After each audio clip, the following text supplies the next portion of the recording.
एक के बाद एक करते हुए एक ही घर से 5 मौतें हो गई, और वो भी बिना किसी शोर शराबे के। ना कोई चीख, ना कोई खून, जो रहस्यमयी तरीके से आती रही और जिंदगी लेती रही। परिवार के लोग मरते गए और घर की 2 औरतें चुपचाप अपनी चाय पीती रही। आज की कहानी एक ऐसी साजिश की कहानी है जिसमें जो क्राइम और जो मनोवैज्ञानिक तथ्य छुपे हुए हैं वो तो खौफनाक हैं ही, लेकिन उस क्राइम के पीछे जो वजह थी वो उससे भी ज्यादा, कहीं ज्यादा खौफनाक थी। अगर ये कहानी आपको सोचने पर मजबूर करे तो वीडियो को एक लाइक जरूर करिए और कमेंट में अपनी राय भी दीजिए, क्योंकि ऐसे केस पर आपकी सोच हमारी अगली कहानी का पार्ट बन सकती है। ये कहानी है महाराष्ट्र के एक गढ़चिरौली गांव की। इस गढ़चिरौली जिले में एक परिवार रहता था, एक खुशहाल और हंसता खेलता परिवार। परिवार के मुखिया थे शंकर कुम्हारे, जो शंकर कुम्हार के नाम से भी जाने जाते थे। उनका बेटा, बहू और पत्नी सभी लोग साथ रहते थे और जीवन ठीक ठाक चल रहा था। जैसे एक सामान्य परिवार की जिंदगी होती है वैसे ही उनकी भी जिंदगी थी। लेकिन फिर सितंबर 2023 के दूसरे हफ्ते में अचानक एक दिन शंकर बीमार पड़ जाता है। वो जो पहले बिल्कुल हट्टे कट्टे और ठीक ठाक थे, अब पूरे शरीर में तेज दर्द और सिर में असहनीय दर्द महसूस करने लगते हैं।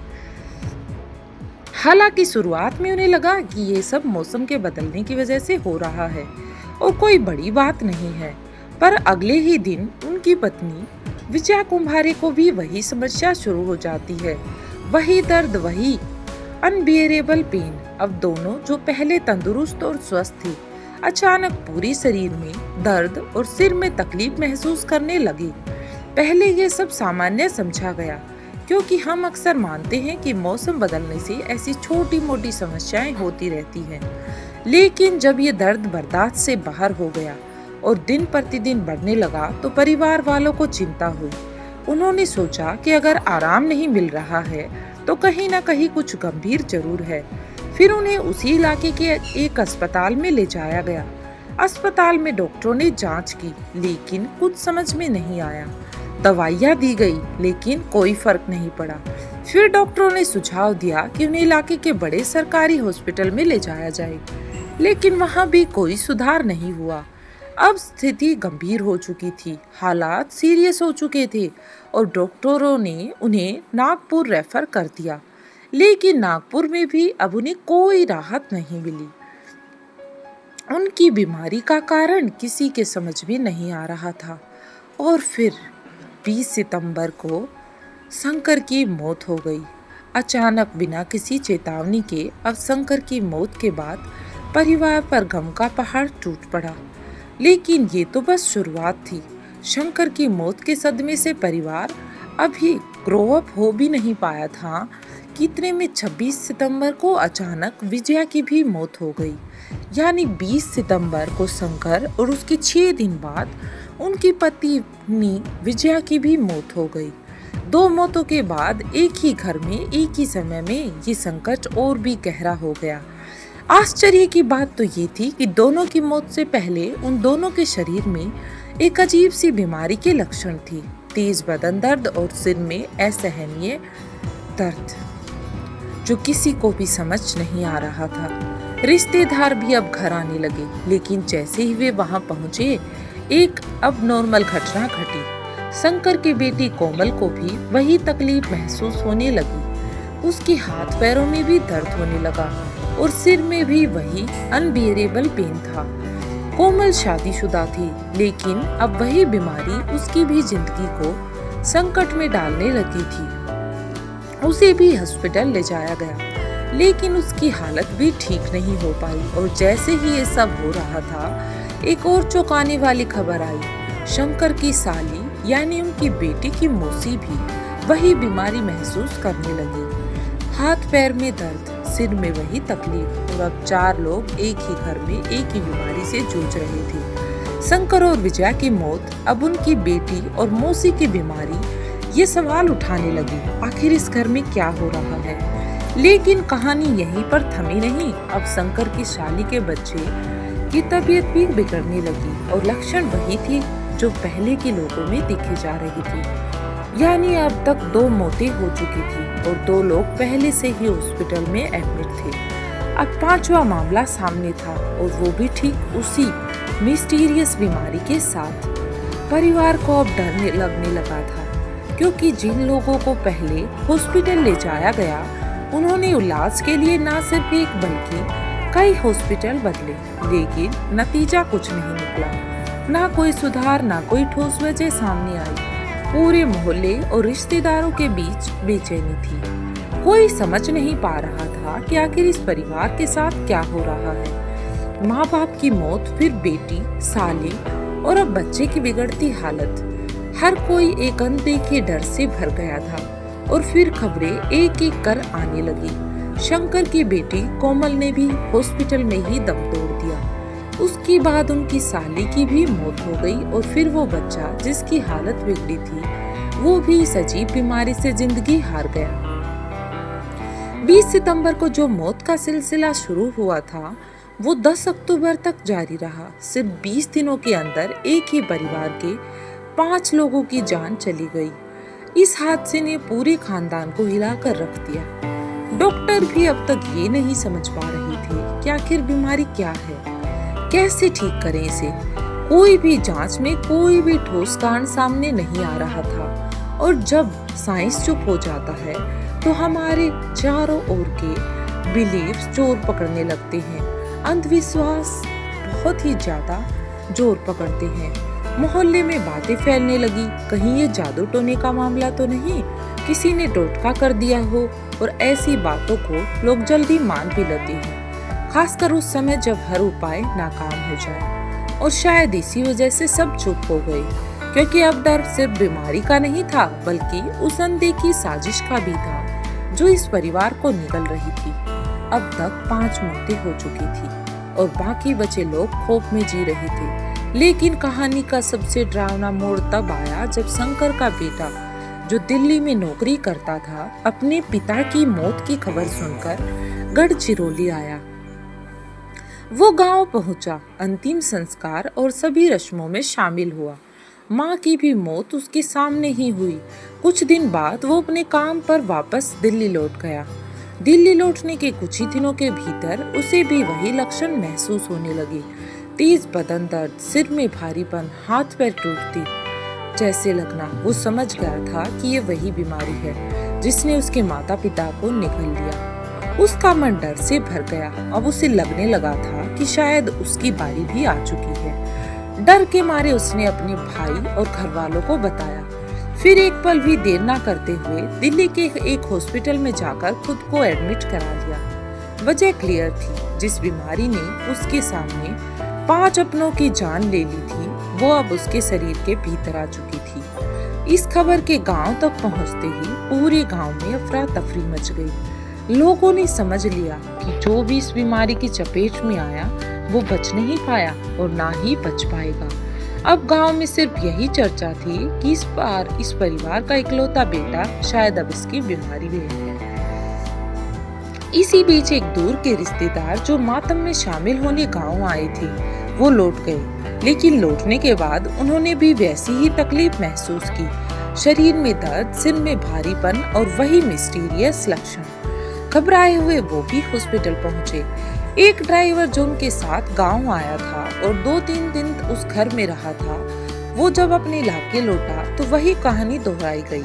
उसे भी अचानक वही लक्षण होने लगे। अब तक जो कहानी एक परिवार तक लिमिटेड थी वो धीरे धीरे गांव से बाहर निकलने लगी थी। लोग अब समझने लगे थे कि ये सिर्फ एक बीमारी नहीं, कुछ हो रही है, कुछ ऐसा जो आंखों से नहीं दिखता लेकिन जान ले लेता है बिना किसी आवाज के।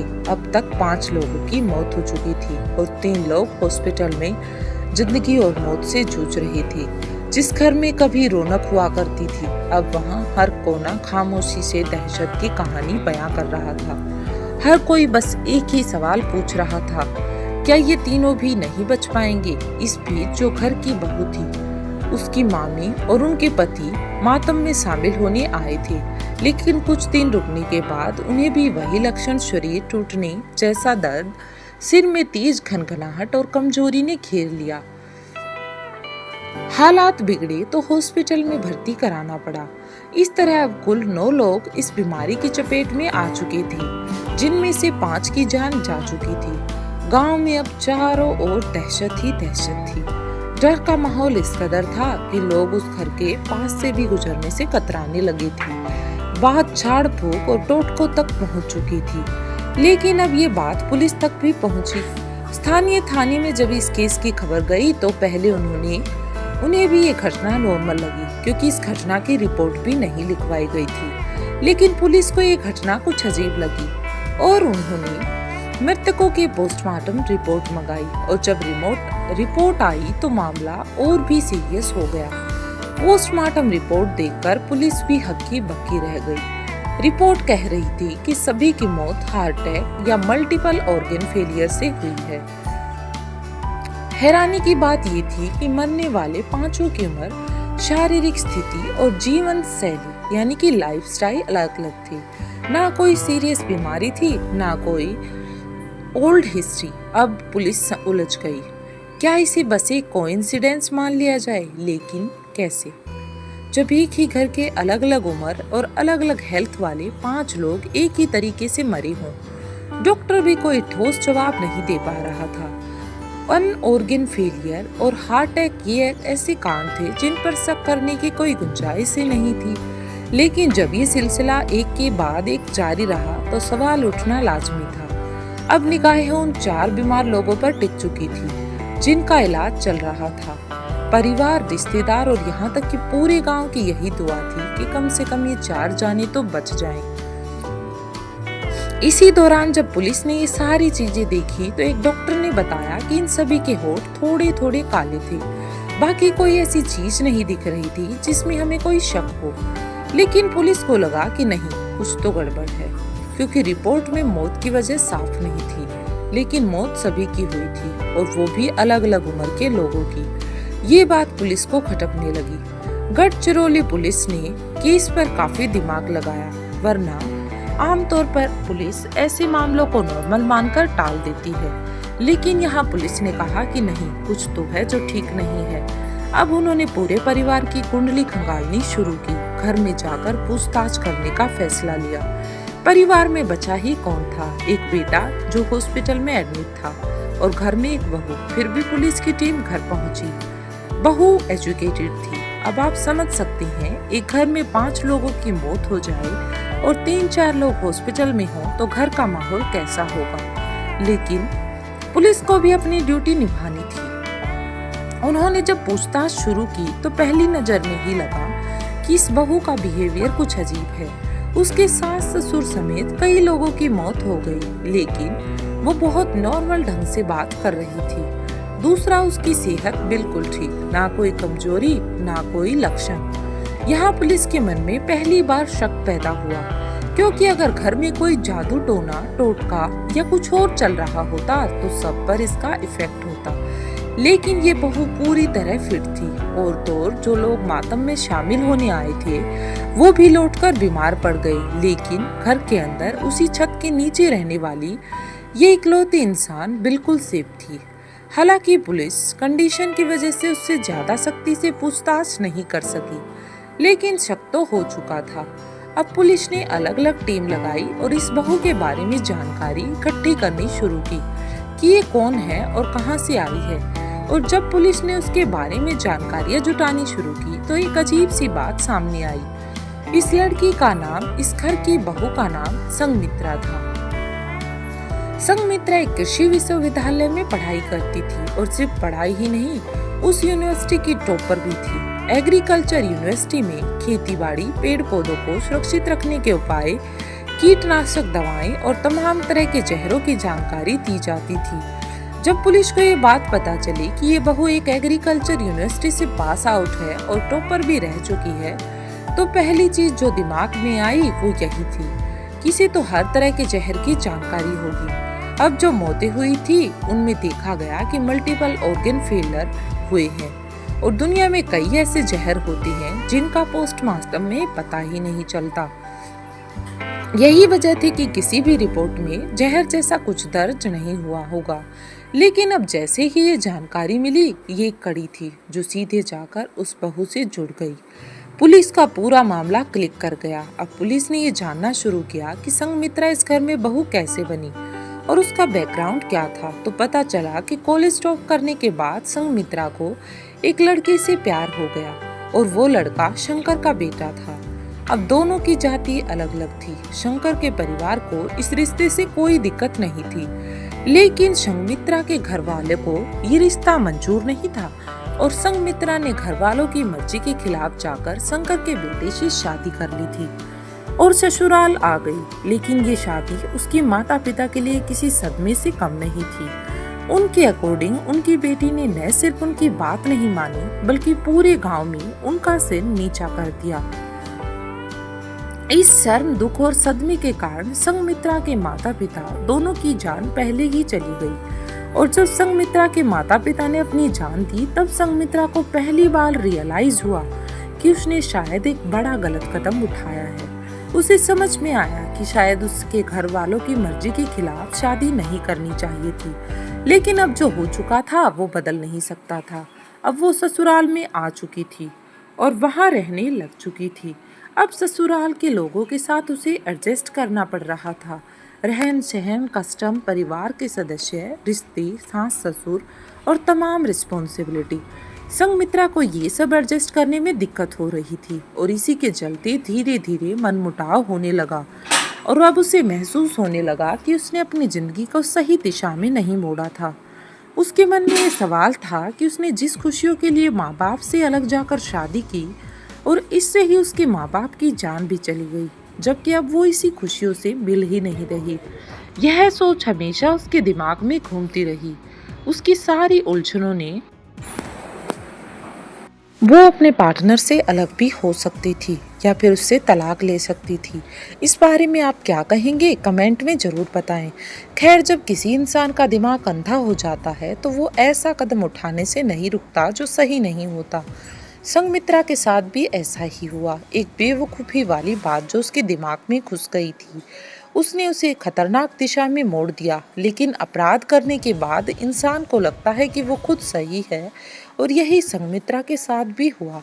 इस दौरान उसकी मामी भी थी जो उसके करीब थी। मामी के साथ उसका एक इमोशनल अटैचमेंट था, खासकर जब से उसके माँ बाप ने खुदकुशी की थी। परिवार ने उससे सारे रिश्ते तोड़ लिए, लेकिन मामी जो उसके बहुत करीब थी वह उसके पास आई और मामी को अपना एक पर्सनल मुद्दा था जो संघमित्रा के लिए खतरनाक साबित हुआ। दरअसल उसका संघमित्रा के ससुराल वालों के साथ जमीन का बड़ा झगड़ा चल रहा था।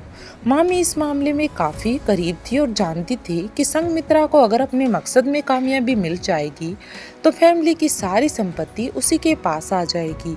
संघमित्रा ने अपनी सारी परेशानियां मामी से साझा की। उसने बताया कि कैसे उसके माता पिता ने उसकी शादी के बाद आत्महत्या कर ली और कैसे अब वो ये महसूस कर रही है कि शादी के बाद उसकी ज़िंदगी बदल गई है। वो उन सब दबाव और दुखों से मुक्त होना चाहती थी, इसलिए उसने ये निर्णय लिया है कि वह मुक्ति तभी मिलेगी जब वो सभी को ख़त्म कर देगी। मामी ने संघमित्रा की भावनाओं का फ़ायदा उठाया और उसे और भी उकसाया। मामी ने संघमित्रा से कहा कि वह पूरी तरह से उसके साथ है और साथ ही उसे यह भी बताया कि अगर सभी लोग मर जाएंगे तो जमीन का झगड़ा भी खत्म हो जाएगा और सारी संपत्ति मामी और संघमित्रा के पास आ जाएगी। मामी ने संघमित्रा को भरोसा दिलाया कि वो इस रास्ते पर उसकी पूरी हेल्प करेगी। इस तरह मामी ने संघमित्रा के दिमाग में घुसकर ये घातक रास्ता अपनाने के लिए उकसाया। दोनों के बीच एक खतरनाक साजिश का जन्म हुआ जो न सिर्फ उनके परिवार की बर्बादी का कारण बनेगी बल्कि पूरे समाज को हिलाकर रख देगी। संघमित्रा जो एग्रीकल्चर यूनिवर्सिटी की टॉपर थी और कीटनाशकों और जहरों के बारे में अच्छी नॉलेज रखने वाली थी, उसने उसी ज्ञान का अनयूज किया। उसने एक ऐसा पॉइजन चुना जो गंधहीन और रंगहीन था, जिससे उसका पता लगाना मुश्किल था। ये जहर किसी भी चीज़ में मिलाकर दिया जा सकता था और उसकी पहचान नहीं हो सकती थी। संघमित्रा ने धीरे धीरे इस जहर को अपने घर के सभी सदस्यों को देना शुरू किया। चाय, खाने, पानी, हर चीज़ में वो इसे मिलाती थी। अक्टूबर के दूसरे हफ्ते में जहर का असर दिखना शुरू हुआ। सबके शरीर में सिम्टम्स साफ साफ दिखने लगे, जैसा कि पहले बताया था। इसके बाद एक एक करके 20 दिनों में संघमित्रा और उसकी मामी ने मिलकर 5 लोगों को मार डाला। इस बीच कुछ लोग हॉस्पिटल में भर्ती थे और जब डॉक्टरों ने उनके सिम्टम का अध्ययन किया तो वे घबराए नहीं। कुछ समय बाद डॉक्टरों को ये वजह समझ में आई कि ये सब किसी पॉइजन के कारण हो रहा है, जिससे पहले लोगों को कोई जानकारी नहीं थी। एक बार जब ये स्पष्ट हो गया कि ये जहर है तो ट्रीटमेंट की प्रोसीजर भी तुरंत शुरू कर दी गई। फिर अचानक संगमित्रा की मामी के पति ने भी अपनी हालत बिगड़ी हुई बताई। उसने दावा किया कि उसे भी वही लक्षण महसूस हो रहे हैं, हाथ पैर में दर्द, सिर में तेज दर्द। ये देखकर परिवार वाले घबराए और उसे भी हॉस्पिटल में एडमिट करवाया। पुलिस अब इस मामले में और अधिक छानबीन कर रही थी। डॉक्टरों से पूछताछ की गई और पता चला कि उसके सिम्टम नॉर्मल हैं और ये सब एक ड्रामा हो सकता है जिसे उसने जानबूझकर किया है। खैर, संगमित्रा और उसकी मामी को गिरफ्तार करके जेल भेज दिया गया और वर्तमान में ये मामला न्यायिक प्रक्रिया के अधीन है और दोनों आरोपी महिलाएं जेल में हैं। लेकिन सवाल ये है कि ऐसी लड़की जो कभी घर वालों की शान थी, जिसने पढ़ाई में नाम कमाया, समझदारी की मिसाल मानी जाती थी, लेकिन जब बात दिल की आई तो उसने वही किया जो लाखों लड़कियां करती हैं। इश्क में सब कुछ दांव पर लगा दिया, माँ बाप की मर्जी के खिलाफ जाकर शादी की और जब वही प्यार बोझ बनने लगा तो ससुराल भी जेल बन गया। चाहती तो तलाक ले सकती थी, कानूनी तरीके से अपनी जिंदगी अलग बना सकती थी, लेकिन नहीं, उसने एक ऐसा रास्ता चुना जिससे सबको खत्म कर दिया। प्यार के लिए उसने माँ बाप को खोया और माँ बाप के लिए उसने सबको खो दिया। पूरे परिवार की सांसें छीन ली। एक गलत फैसले ने सिर्फ लड़की को ही नहीं बल्कि सभी की जिंदगियों की कब्र खोद दी। क्या यही है आज़ादी की परिभाषा? क्या यही है प्यार की परिभाषा? क्या अपने फैसलों की कीमत दूसरों की जान से चुकानी चाहिए? कहानी यहीं ख़त्म नहीं होती। यही तो वो सवाल हैं जो हमें सोचने पर मजबूर करते हैं, क्योंकि एक लड़की का फैसला सिर्फ उसकी किस्मत नहीं बदलता, कभी कभी पूरे खानदान की किस्मत उजाड़ देता है। तो कमेंट बॉक्स में ज़रूर बताएं, क्या सच्ची प्यार की परिभाषा यही होती है? मिलते हैं एक और नेक्स्ट वीडियो के साथ, तब तक के लिए जय हिंद।